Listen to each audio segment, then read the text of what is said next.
সাম্প্রতিক সময়ে বেশ কয়েকজন নেতা ও জনপ্রতিনিধির বিয়ের খবর সামনে এসেছে। এবার জুলাই গণ অভ্যুত্থানের অন্যতম সংগঠক এবং ডাকসুর ভিপি সাদিক কায়েমও বিয়ের পিঁড়িতে বসতে যাচ্ছেন।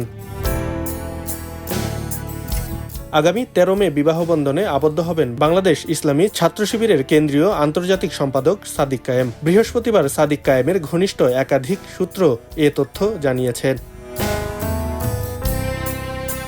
জানা গেছে, সাদিক কায়েমের হবু স্ত্রীর নাম আনিকা ফরায়েজি। তিনি এমবিবিএস চিকিৎসক। তার বাড়ি কুমিল্লার ১৪গ্রাম উপজেলায়। বাবা রিয়ালেন্স গ্রুপের ভাইস চেয়ারম্যান এবং প্রবাসী বাংলা প্রপার্টিজ লিমিটেডের চেয়ারম্যান। এছাড়া তিনি বেশ কিছু প্রতিষ্ঠানের গুরুত্বপূর্ণ দায়িত্বে রয়েছেন। এদিকে ঢাকা বিশ্ববিদ্যালয়ের শিক্ষার্থীদের উপস্থিতিতে আকদের অনুষ্ঠান ঢাকা বিশ্ববিদ্যালয়ের সেন্ট্রাল মসজিদে অনুষ্ঠিত হবে। এরপর রাজধানীর একটি কনভেনশন সেন্টারে মূল অনুষ্ঠান হওয়ার কথা রয়েছে।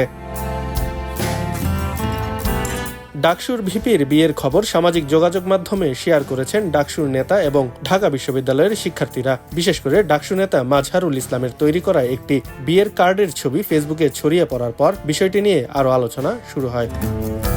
আব্দুল আল বাকি, খবরের কাগজ। খবরের কাগজ, নিখাদ, নির্ভীক, নিরপেক্ষ।